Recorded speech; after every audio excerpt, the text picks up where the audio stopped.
Hi, and welcome to Authentik You, a talk show featuring real guests in our community who've made career or life changes to help them lead a much more authentic life. My name is Susan Cranston, and I'm the host of Authentik You. And today we're going to be talking to a very important and very special guest named Marny Balodis, and she started the Hummingbird Center for Hope. Before I actually take this further and introduce her, there are situations in life, and perhaps this has happened to you or someone you know, where there's been a significant change, where you get news or you find out that someone close to you has passed away. And many times that significantly changes your life, how you view the world, how you view everything around you, and how you view yourselves. And sometimes that can create a situation where you feel absolutely lost, you don't know where to turn or who to go to. The one thing that is so important to understand is, particularly here in our community in southwestern Ontario and in Waterloo Region, there are so many resources that are available and people here to help you. And our guest today, Marny, is a perfect example of that. I met Marny back in November at an event that was sponsored by the Greater KW Chamber of Commerce through the Women's Leadership Committee.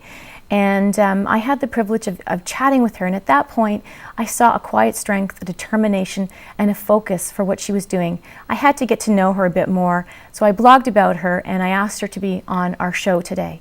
Marny has a very important story to share with us. It's one that has moved me and has inspired me, and I'm sure it will do the same for you. So Marny, I'm so happy that you're here today to join us, and I would really appreciate if you could tell us a little bit about your personal journey and your experience in terms of what led you to start the Hummingbird Center for Hope, and what is the Hummingbird Center for Hope? For sure. 10 years ago, about 10 and a half years ago, my husband died. He was diagnosed with esophageal cancer, and 6 weeks later he succumbed to the illness. So life took an immediate tailspin. It was something that I hadn't planned for. And at the time I had a 3-year-old son and a 3-month-old daughter. So he was diagnosed when my daughter was 6 weeks old. And that whole going from having that $1 million family where you have one boy, one girl, and then to turn around and have to plan your husband's funeral all within 3 months is something that nobody should have to go through, let alone me, who was just about to be 31 years old. He died the week before my birthday. Oh my goodness. And that's what took me on this journey and made me want me to create this Hummingbird Center for Hope. That this is my story. This is the story of a lot of people out there. I'm not the only one, sadly. There is other younger men and women who are dying from cancer or from accidents, or other illnesses, and leaving behind young families and young men and women and young children that are left to try and cope with their new reality, with this reality that they've been thrown into that nobody ever asked to be tossed into. No, and the statistics are, I think, that it's every 3 seconds someone is diagnosed with cancer.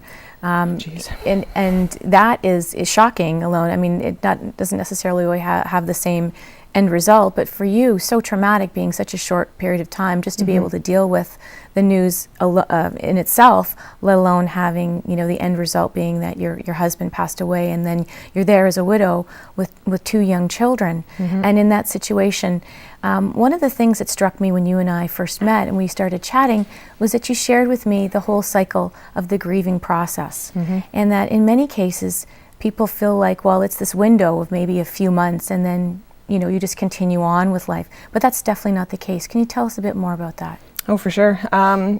There's been many research out there that talks about phases and stages of grief, and you should go through anger, you should go through denial and acceptance, and also stages like that. And there is no stage. I call it a dance. You go from one moment to the next. So one moment you might be really mad, and then the next moment you're happy, and then the next moment you're sad, or you might be going forward in your journey, and then you take a step back or 2 steps back, or you go side to side. So it's a dance, and it's ongoing. Grief doesn't end. Love doesn't end. Just because my husband died doesn't mean that I want to forget him or that I don't want my children to know their father. That's very important to me. So 10 years down the road, I still talk about him. He's still part of my life. It's in a different capacity, obviously, because he's not physically here. But it's important for my kids to know who he is, what made him special, why I married him, why we were together. And that journey for everybody goes. It's ongoing. It changes from the initial time when it happens.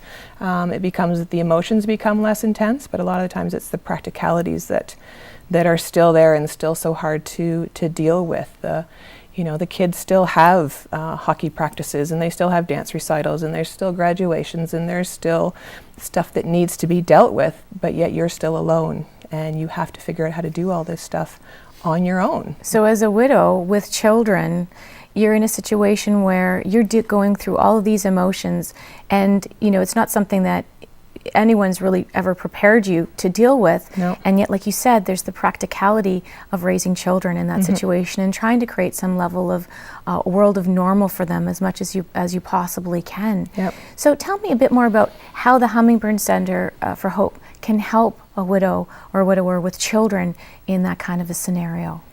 Well, we're here to provide the ongoing support. So it's that realization that grief doesn't end after the 3 months, after the 6 months, and certainly not after the year. We want to be there for the long term to help them rebuild their new life and rebuild the life for their kids, and to offer support, offer some education. Many men and women have had to go back to work. Some women have to go back to work and they've never worked before, so how do I write a resume? How do I find daycare? What do I do with my kids? How do I support my grieving children? There is no preparation for this. There's none. I remember telling my husband, it's okay, you can die. I'm okay, we'll be okay, we'll figure all this out. And my line now is, if I knew what was coming down the road, I would have shook the life back into him and told him to get out of bed. I can't do this on my own, because everything is now my responsibility, everything. And it's trying to learn all of that, like you said, while being emotional myself, while grieving the death of my husband. I have to take on everything else as well. So for the Hummingbird Center to be there to lessen that burden a little bit, or to be able to come in and just vent on me or tell me what's going on, or anybody else in the organization, and say I'm really struggling with this, can you give me some words of wisdom or not, or educate them, have somebody come in that can help them, give them those tools and those little tidbits that'll help them figure it out, right? Because we don't know what we're doing. You don't get taught in high school to how to grieve or how to be on your own. They don't teach you that stuff in high school. Or how to talk about it, or how to deal with it. So when we come back from our commercial break, we're going to ask you a little more specifically around some tips and tools, how people can talk about death and grieving, and specifically how to talk to children about that. So please stay with us, and we're going to be back here again with Marny Balodis, who's from the Hummingbird Center for Hope, and we look forward to seeing you in a moment. Stay with us.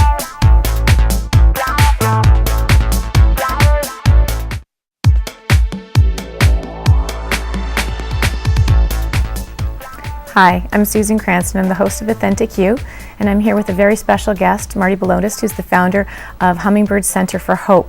And we're talking about the grieving process and the support group that's available through the Hummingbird Center for Hope for widows or widowers who have children and are going through that grieving process, and what it's like to raise children and create a normal environment for them. So Marny, tell me a bit about the experience of how someone might talk to someone else, and also to a child, about the grieving process and about death in general. Okay. I'll start with the kids. Okay. With the kids, it's very important to be age appropriate and to use language that's appropriate.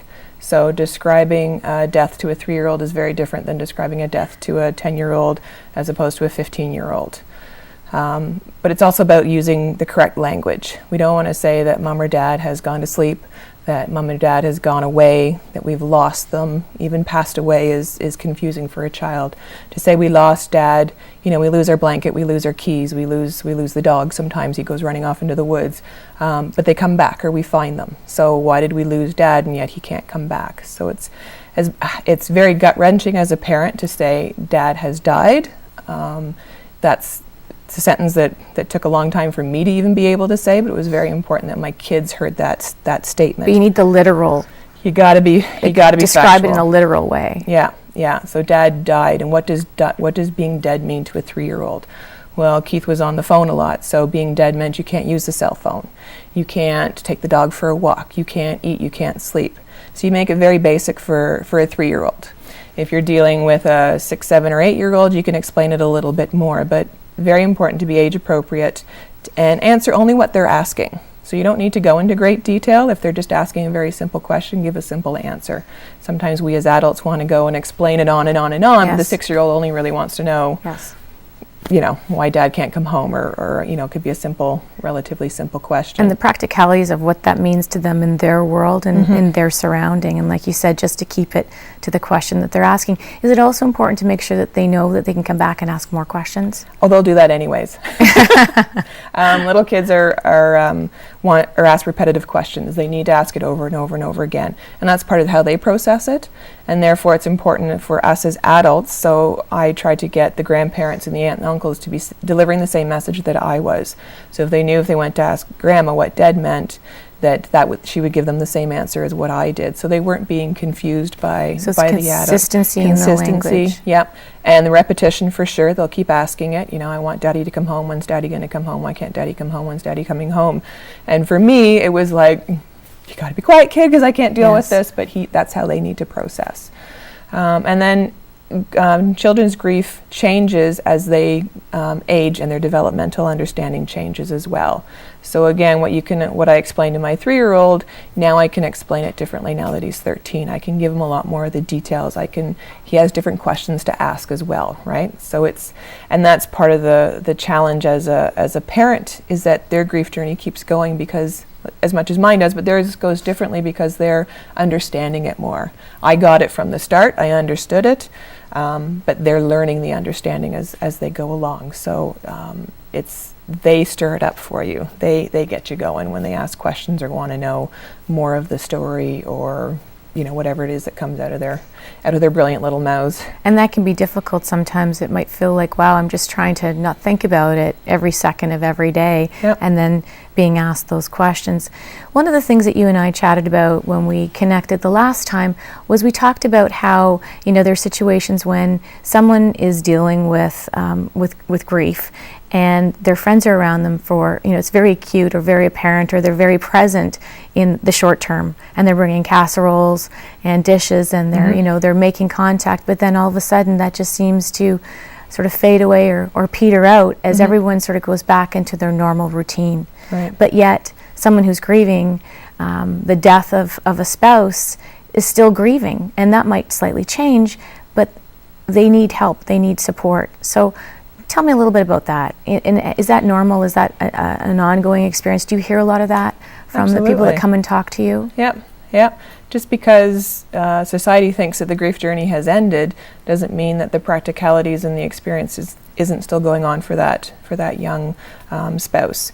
Your spouse has died, but again, if your son's in rep hockey, you still have to get him to all the practices, you have to get him to all the games, and you still have to figure out how to get your daughter to brownies or gymnastics or wherever. And it's just you're the only one that can do it now. Whereas before, you could call your husband and say, okay, we need to be in 2 places at the same time. You take one, I'll take the other, you tag team it, and off you go. Now we have to figure out how to be in the same place at the same time.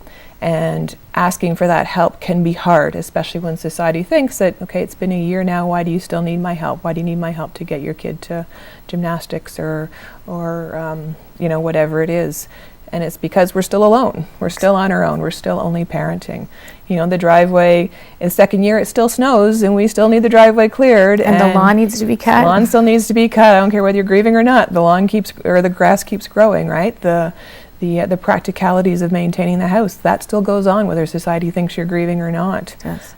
So that's where we need help. And heck, it would be great to have a casserole show up six months after, 18 months after. It'd be great to have a casserole show up at your door or something like that, right? It's a treat. We don't get to treat ourselves. What was the best thing that happened to you in terms of someone responding to you in a way that was really helpful when you're through the grieving process? Yeah, my best story is put the kids to bed, and you sit down and you're all by yourself, and you're like, man, I'd like some ice cream.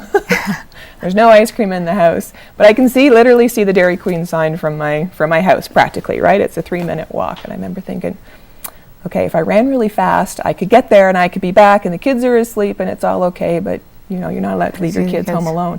So there I was, wanting ice cream, being horribly pissed off because I couldn't even go and get ice cream. This is what my life had revolved to, that I couldn't even go out and get ice cream. And I had a friend come over, I don't know, a day or two, a week later, and I shared this story with them. And they were very supportive to me. And then, I don't know, 2 or 3 weeks later, the doorbell rings, and there they were, and they handed me a Dairy Queen Blizzard. And it was like, oh, wow, you know, I didn't want the ice cream right then, but man, I ate the whole thing and I didn't complain about it. It was beautiful. Somebody listened to me, somebody got it, and somebody brought it and did it. And it was ice cream. That's all it was. It was ice cream, but it was probably the best ice cream I had had in the longest time. And that's what I needed. So sometimes it's just those really simple, practical things that they might not think about, but they could be so meaningful to you. A question before we go on the break. I'm really curious about, why did you call it the Hummingbird Center for Hope? What's the significance of the hummingbird? It's the hummingbird. There's a native legend to it that the long beak can go into the flower and bypass the bitterness of the flower and reach down and pull out the nectar from the flower. And that's kind of the journey of grief, is getting past that bitterness to find the sweetness in the grief journey and what you can learn from it. And then also the hummingbird's the only bird that can fly and stop immediately in its tracks, and it can go backwards and forwards and sideways, just like that grief dance. But the biggest part was the fact that it can go past the bitterness and find the nectar, find the goodness out of the tragedy that's happened. Thank you so much for sharing that. That just is wonderful symbolism, and something that is so important for all of us to remember, is to look for that. So stay with us. We'll be right back, and we'll have more questions for Marny.